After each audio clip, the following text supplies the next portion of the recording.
My name is Murphy Jameson, and I have the privilege of introducing my longtime friend, Jane Chancellor. Ever since we were kids, Jane has always been the person to go to. She can make anyone laugh out loud no matter what, and her huge, bright smile is so contagious and brightens every room she walks into. I remember laughing until my stomach hurt when we were little, and still to this day, she makes me and everyone around her laugh. She is beautiful inside and out, and even just her friendly hellos in the hallway or funny TikTok dances in the den can bring some joy to your day. Along with her impressive athletic and academic career, Jane has a lot to offer.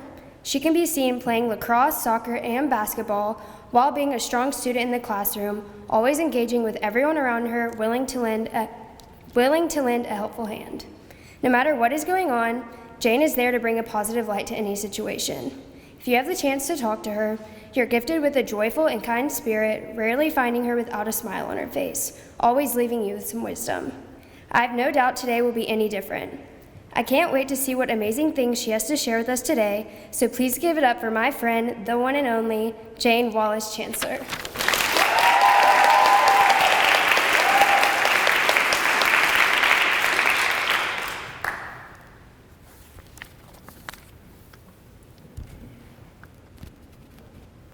It was a hot August afternoon, but not just any hot August afternoon.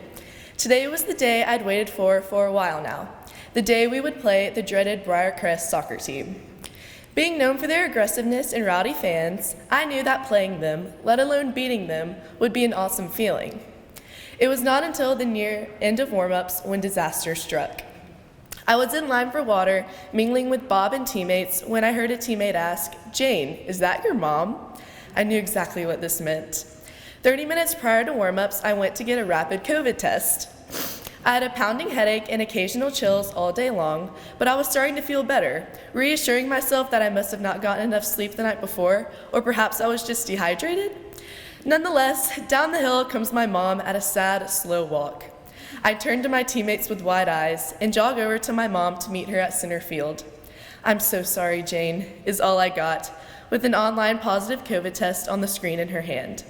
I grabbed her phone, thinking the test would instead say negative, or the name at the top would not be mine. To my dismay, my mom was not seeing things, and the test did indeed say Jane Chancellor, with the word positive typed in bold red letters. Coach Patrick then strolled over, suggesting that many rapid tests can come back as a false positive, saying so with a big fake grin. Tears welled up in my eyes as I quickly glanced over my shoulder to my teammates, who had continued their drills but would occasionally make eye contact with me in attempts to figure out what exactly was going on at center field. After a call with Coach B and uncomfortable conversations with the referees, the game was postponed as I dramatically had to be evacuated from Joy Field. Passing by teammates who gave awkward comments like, "Hope you feel better, Jane," or "Are you okay?" trying their best to sound sincere while still backing away to keep a significant 6-foot distance from me. I got in my car and sobbed the entire way home. Humiliated, devastated, and frustrated, at that moment, all seemed unfair and I felt like a complete idiot. While this may have been my most recent account, I felt these feelings of sheer sadness and frustration many times before. I was the dreaded 8th grader who lost her phone on the Washington, D.C. field trip. Having to face Miss Lytle and Mr. Love head-on, I knew for a fact that in years to come, I would be the demonstration for what not to do on the DC trip for the future classes. That moment, Caroline and I realized my phone was not in my purse as we exited the Museum of Natural History was another prime example of an embarrassing moment when my heart dropped. A few months after DC came the basketball game against Bellevue Middle School, one that the team knew would be our toughest game of the year. There I stood on the free throw line, knees trembling and palms sweaty, having to make just one out of the 2 shots in order to tie the game with 6 seconds left. To preface, if you attended this game, you may recall the notorious Bellevue cheerleaders' free throw chant of, "She's scared, she's shaking, she knows she ain't gonna make it." Sadly, these intimidating cheerleaders were not lying. I was scared, I was shaking, and I knew I wasn't gonna make it. First shot, miss. Second shot, you guessed it, a miss. I was shocked at myself and, yet again, my heart dropped as the last play continued on and we lost the big game. I did not share these stories to tell you that these experiences taught me some great lessons and I am now a better person, because for many stories like these, that is not really the case. I got COVID out of complete bad luck and did not learn any significant lessons during my time in quarantine. While you may think losing my phone in the Washington Museum of Natural History and facing the wrath of the 8th grade teachers would have taught me the lesson of keeping up with my belongings, it unfortunately did not. As my mom and friends can attest, I continue to fail to keep track of my books, chargers, purses, or AirPods to this day, leaving things anywhere and everywhere.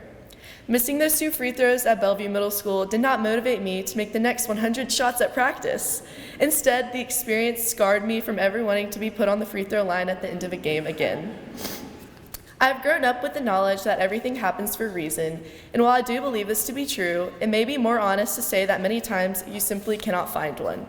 Sometimes things just go wrong with no explanation. I've spent countless times in my life trying to piece together why certain events unfolded in the miserable ways they did. For some, I can pinpoint a reason as to why they happened. I'm able to reflect on the lessons I learned and how I grew from the experience. But there are many times when I find myself in an unpleasant situation for really no good reason. My family always says you learn more from losing than you do from winning, so I suppose many of my experiences have taught me how to just let things go and roll with the punches. To my amazing class of 22, thank you for helping and loving me through all my embarrassing moments, many of which you have all had the pleasure of witnessing. Without your acceptance, encouragement, and ability to laugh with or at me, I may have never learned to not sweat the small things in life and that don't go my way, to face each day no matter what it may bring. Thank you.